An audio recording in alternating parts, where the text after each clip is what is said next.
Hi, this is Chris again with Nightfall Audiobooks, and today I have for you Who Killed the Homecoming Queen by R.L. Stine. It's book 48 in the Fear Street series. Fear Street runs 51 novels, so this is just about the very end of it. It's really cool to read this series because when it starts, you get your usual suspects that I grew up with. Corey Brooks, David Metcalf, Reva Dalby, Suki Thomas, Jade Smith, and Dina Martinson from Wrong Number, and they tend to show up all over the place. You'll see Reva Dalby at a party, you'll see Corky Kokorin at a party, David and Corey usually show up and just being silly. So it's nice to see that. And then somewhere in the middle of the series, it kind of turns and a whole new group of people show up. I guess because the original crew was aging out and going on to college. Silent Night 3 pushes this idea forward because Reva is off at Brown University and her cousin Pam can't afford it, so she's forced to stay home and she bootstraps her own business. Good for you, Pam. This is a very long-winded way of saying we will probably not recognize any of the characters in this story unless you grew up with Fear Street around book 30 until the end. I was at my local library, and I always go to the young adult section just in case there's something there that I don't have. This was there, so I'm holding in my hands the library book version. It's actually in decent shape. The spine isn't too bad. It's got its usual fraying down on the left side, because that's where I put my thumb to hold books open. I don't know anything about this story. I haven't read it before. I'm expecting something akin to The Prom Queen. Maybe like a big stage production or something like that should be in the story. And you can't read the back of the book to get a gist of the plot because that's usually misleading too. This is going to be fun. I have high hopes here. So let's begin. If the library doesn't have something, what should I read next? I don't know. Send me an email, nightfallaudiobooks@gmail.com. I'm also at home right here on YouTube at Nightfall Audiobooks. Feel free to like, comment, and subscribe, and hit the join button to show your support. Any help is greatly appreciated. I really, truly do mean that. I also have a Patreon page, patreon.com/nightfallaudiobooks. So tell your friends, tell your mom, tell whoever you think would like to listen to me tell them tales from R.L. Stine. Thank you very much for listening, and let's begin. Welcome to a Nightfall Audiobooks production of Who Killed the Homecoming Queen by R.L. Stine, a Fear Street novel, Book 48. Chapter 1. The drums echoed through the halls of Shadyside High as Eva Welland hurried toward the stairs. The deep, booming sounds thundered louder and louder. Eva smiled. All around her, kids rushed toward the sound, eager to get to the gym where the band was tuning up. Everybody loves a pep rally, Eva thought, especially this one. Not only do we get out of the last class of the day, we finally get to find out who will be homecoming queen.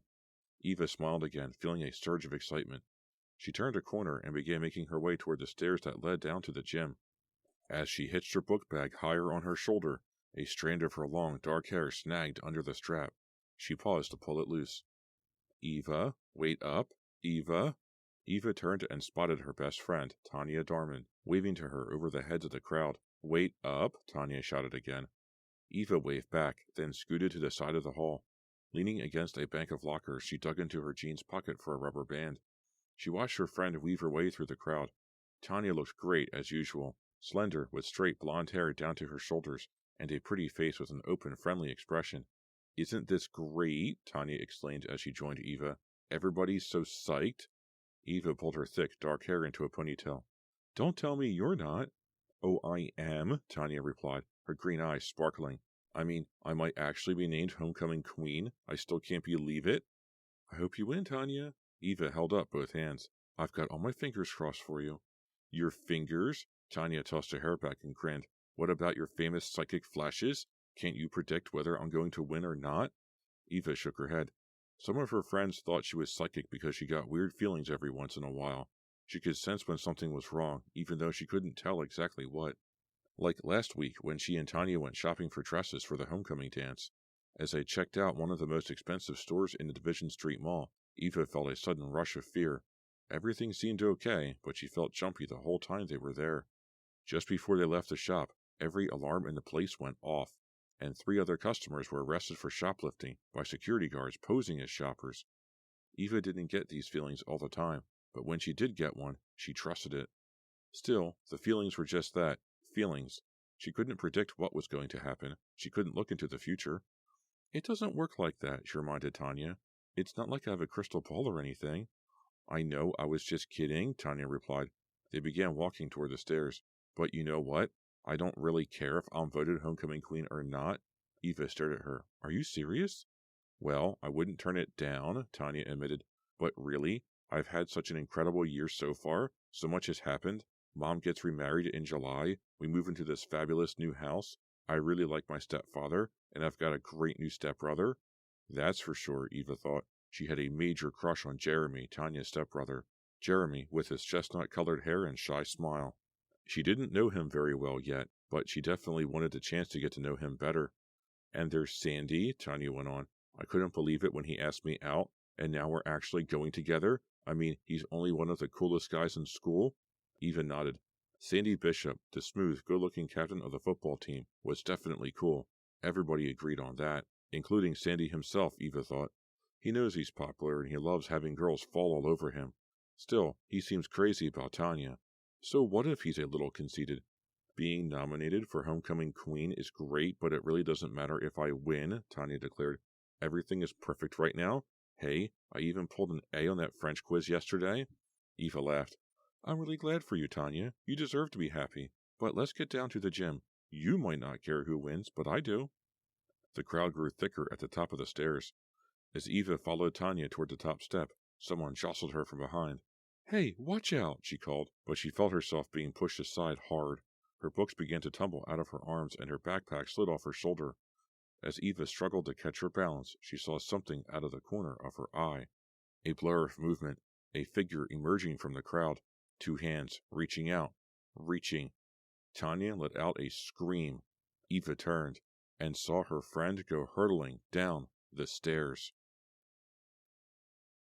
Chapter 2. Tanya pitched forward, her arms flailing in the air. Students cried out in alarm and leaped out of the way. Eva made a desperate grab for Tanya's sweater. Missed. Tanya skidded down a couple of steps, her arms still swinging wildly for balance. Finally, she managed to grab onto the metal railing with one hand. She swung out into the air, then pulled herself back, crashing hard against the wall. Wow, are you okay? Someone asked. Tanya nodded and tried to smile. Eva rushed down the steps. What happened? It was my fault, a voice behind them said. Eva and Tanya spun around. Leslie Gates stood at the top of the stairs, gazing down at them with an anxious expression on her face. It was my fault, she repeated. I slipped. I'm so sorry. I didn't mean to push you, Tanya. Maybe not, Eva thought, staring up at Leslie. But if Tanya had fallen and cracked her skull or something, you wouldn't be totally sorry, would you, Leslie? After all, then you'd have a better chance of becoming homecoming queen. I'm so sorry, Tanya, Leslie repeated, pushing up the sleeve of her red sweater. Really, are you okay? Tanya swept her hair out of her eyes. Yeah, I guess. Oh, good. Leslie let out a sigh of relief. Well, see you in the gym. She turned and trotted down the steps. Eva watched her as she hurried past them. Tall and athletic with silky brown hair and a great figure, Leslie was Tanya's biggest rival. In more ways than one, Eva thought. According to Leslie, Tanya always got everything she wanted. Tanya had more friends than Leslie. She was going on a senior trip to London in the spring. Leslie wasn't. Tanya had her own car. Leslie drove the family station wagon when she got the chance. And Tanya had Sandy, the guy Leslie had drooled over for months. Tanya and Leslie used to be good friends, but Leslie became too jealous and broke off the friendship. Now she barely spoke to Tanya. Eva turned to Tanya. Are you sure you're okay? You crashed into that wall really hard. Did I? I didn't notice. I guess I'm too excited to notice anything. Tanya straightened her sweater and patted her hair. How do I look? Great, Eva assured her. Okay, I'd better hurry and get into the gym. See you later. Forcing a smile to her face, Tanya turned and hurried down the steps. Hey, good luck, Eva called after her. She didn't really hear me, Eva realized. She's too crazed, too happy. How long can so much happiness possibly last? As another bunch of students clattered past her down the stairway, Eva shivered. The laughter and shouts seemed far away, and the sounds of the band faded. She felt as if a dark, chilly cloud had suddenly settled over her. The sensation lasted for only a second. Then everything became bright and noisy again. It wasn't one of my feelings, Eva told herself. I skipped lunch. I'm hungry, that's all. And excited for Tanya. Nothing's wrong. Nothing bad is going to happen. Taking a deep breath, Eva walked down the stairs and joined the crowd streaming into the gym. The band sat in one section of the bleachers, still tuning up. In front of them, Shady Side's cheerleading squad practiced one of their routines, leaping and whirling and urging everyone to chant along. The wooden bleachers shook as the crowd stomped its feet in rhythm. There was a low platform in the center of the shiny wooden floor. Jason Thompson, who had been named Homecoming King the day before, stood on the platform next to the coach. Behind them, Tanya and 3 other girls sat in a semicircle of chairs. All 4 of them were smiling nervously and waving to their friends in the stands. But there should have been 5 girls. Eva studied the faces on the platform. Tanya, Julia Morin, May Kamada, Deidre Bradley. But no Leslie. Where is Leslie? Eva wondered. She went down ahead of us, and now she isn't here. She quickly scanned the crowd. Don't be stupid, she thought. Leslie wouldn't be in the stands. She's dying to be named queen. She should be up on the platform, acting as if the crown is already on her head. So why isn't she? The strange, foreboding feeling began to creep over her again. Eva bit her lip tensely, then forced herself to smile as Tanya waved to her from the platform. Waving back, she edged her way through the crowd and began climbing the steps into the bleachers. As she climbed past the band section, the trumpets blared in her ears. The music grew louder, then ended abruptly. In the sudden quiet, another sound rang out. A single, sharp, metallic sound. A piercing blast had echoed off the walls of the gym. A shot, Eva thought with a cry. A gunshot. Chapter 3. Eva's mouth went dry. The blood pounded in her ears. A gun, she thought in panic. Someone fired a gun in the gym. Terrified, Eva opened her mouth to scream again, and stared as a boy sitting next to her pulled something shiny and metallic off the floor of the bleacher. A crushed soda can. Eva snapped her mouth shut, feeling embarrassed. The guy just smashed a can under his foot. I've heard that sound a million times. Why did I think it was a gun? Because I'm jumpy, she realized. Because I've got a bad feeling about things. Well, get over it, Eva ordered herself. So what if those feelings always came true before? They won't this time. Everything's fine. Just look around. A flash of red caught her eye. She turned and saw Leslie running across the gym floor, smiling and waving. The crowd clapped, and Leslie's face flushed with pleasure. She climbed onto the platform and joined the other candidates. Eva rolled her eyes.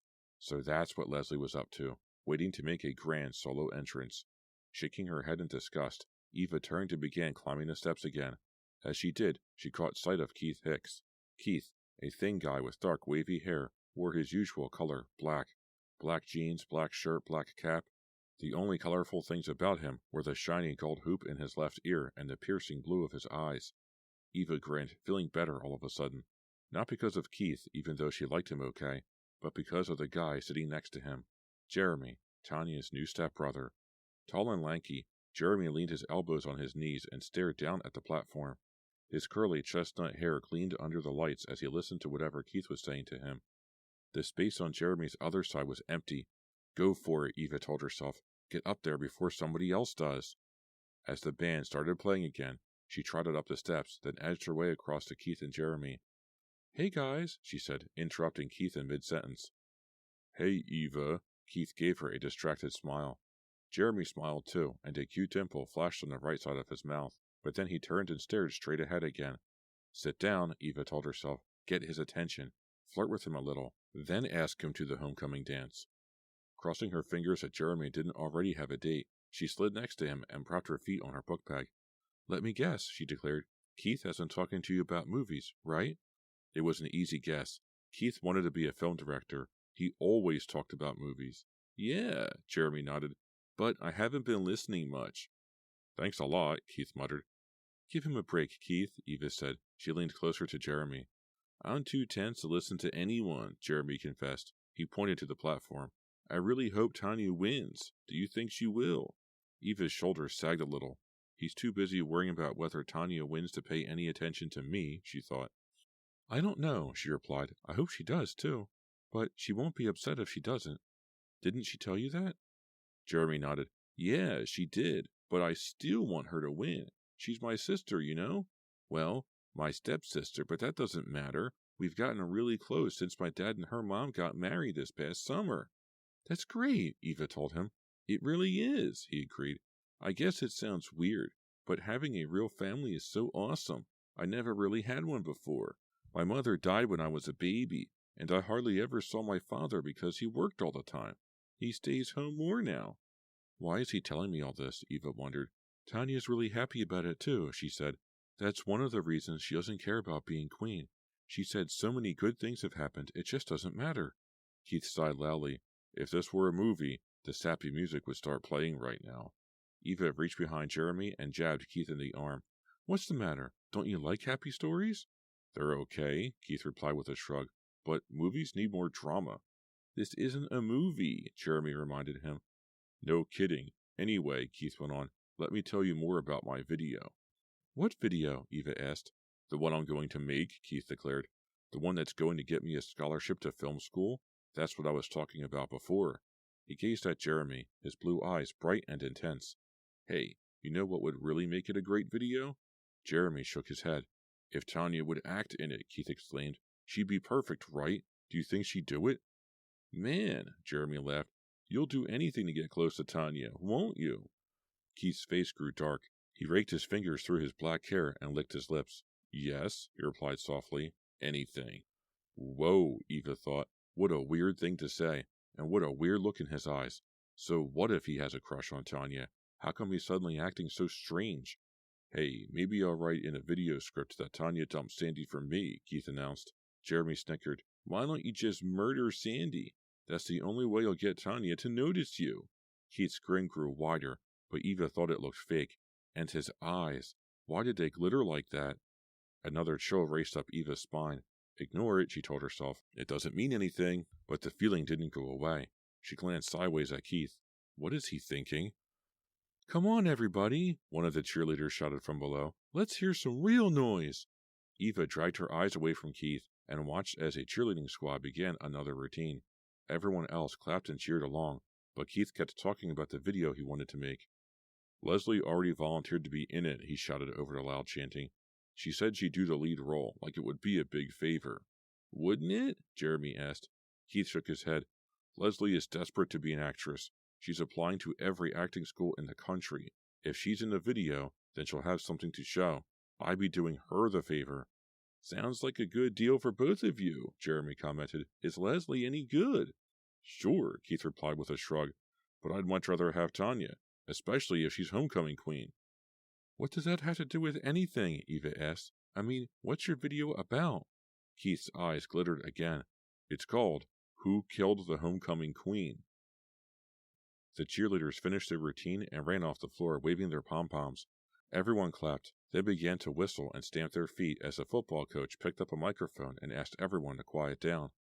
Eva knew Coach Jackson was about to announce the name of the queen, but she couldn't stop staring at Keith. Who killed the homecoming queen? Why did Keith get that flash of excitement in his eyes when he told her the title? Something's wrong, I can feel it. But what? Only one more week until homecoming, Coach Jackson's voice boomed through the loudspeakers. And now, the name you've all been waiting for. This year's Shadyside High School homecoming queen is... The coach paused dramatically. Tanya Darman. The gym erupted in cheers and whistles and applause. Jeremy gave a whoop and leaped to his feet. Eva stood too, clapping hard and craning her neck to get a glimpse of her friend. Tanya sat in her chair looking stunned. Her mouth fell open. She raised her hands to her face. The coach held up a sparkling rhinestone crown and handed it to Jason Thompson. Tanya, congratulations, he boomed. Now come on and let Jason put this crown on your head. Tanya rose to her feet. The other candidates who would be princesses in the homecoming court rushed to hug her. All except Leslie, Eva noticed.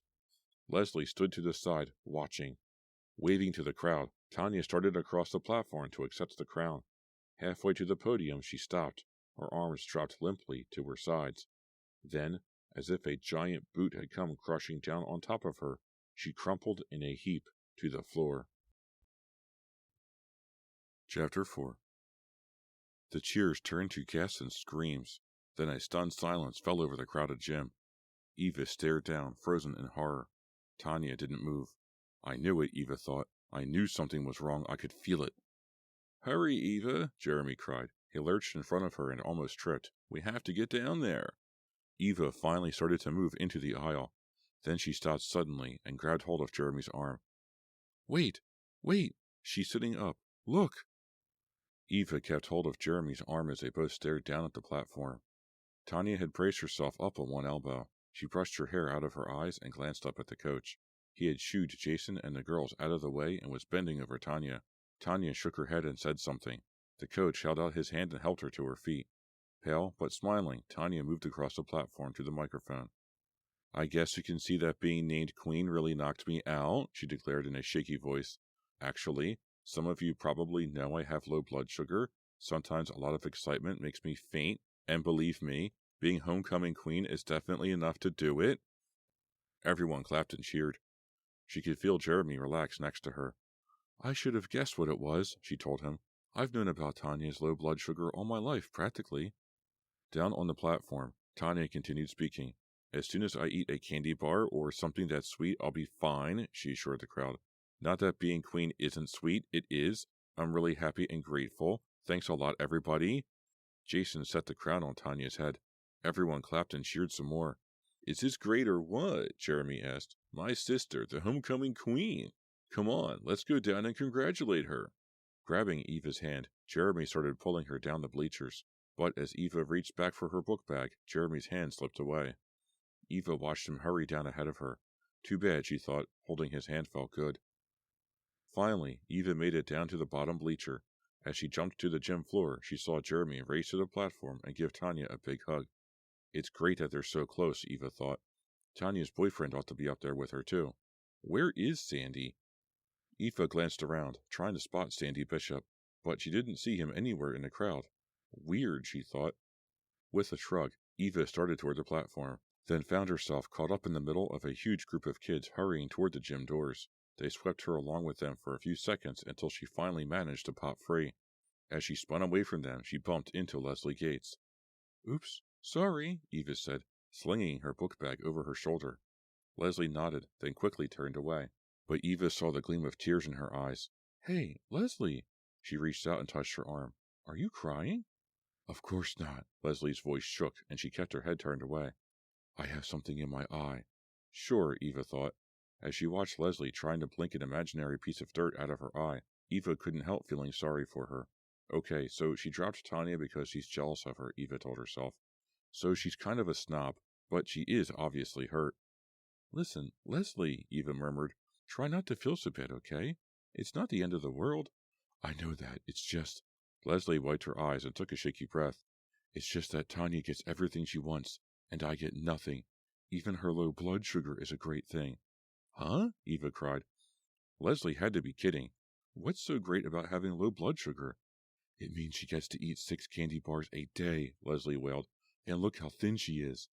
I never thought about it that way, Eva admitted. It would be kind of cool to be able to eat all the candy you want and never gain a pound. Everything always goes right for Tanya, Leslie declared bitterly. She's Miss Perfect, the golden girl of Shadyside High. That's not true, Eva argued. Things don't always go right for her. I mean, her parents got divorced 2 years ago. She and her mom had to move to that horrible apartment in the old village, remember?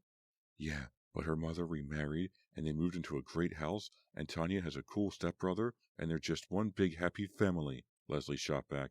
Plus, Tanya gets to be homecoming queen. And she also gets Sandy Bishop, Eva thought, but she didn't say it. Leslie would probably freak if she did. You can't blame Tanya just because she got the most votes, Eva told her. Besides, you're not the only one who didn't win. Gee, thanks for the lecture, Mom. Eva sighed.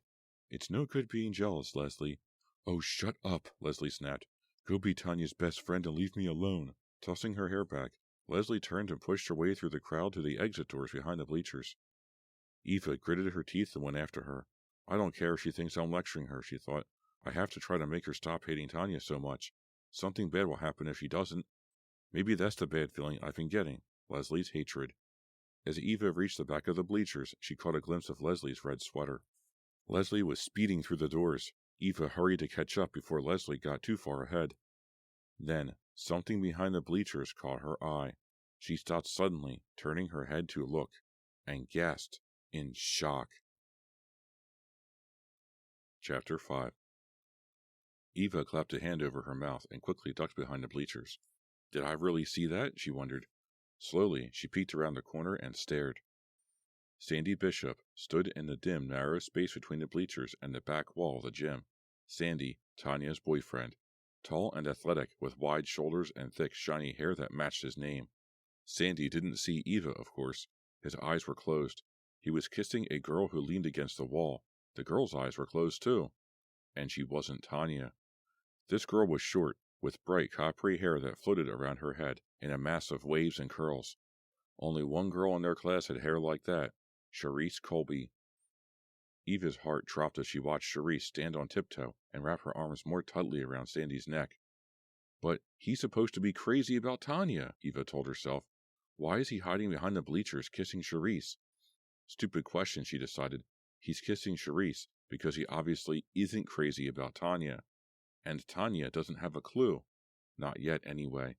But people would find out. Sandy couldn't keep it a secret forever. Charisse would say something to a friend, and the friend would tell someone else, and eventually the news would get around to Tanya. What an awful way to find out. Eva bit her lip. Should I tell her? After all, I'm her best friend. It wouldn't make it any easier for her, but at least she wouldn't find out through whispers. Should I tell her the bad news? Or should I keep it from her? Eva chewed her lip, not knowing what to do. If she didn't tell Tanya, it would be like lying, but telling her would be so hard. Down the shadowy passageway, Sandy and Charisse finally broke their embrace and gazed into each other's eyes for a moment. Then they began kissing again. Eva ducked away. She'd seen enough. The question was, what should she do about it? Feeling sad and furious at the same time, Eva turned to the gym doors. But someone blocked her way. Leslie.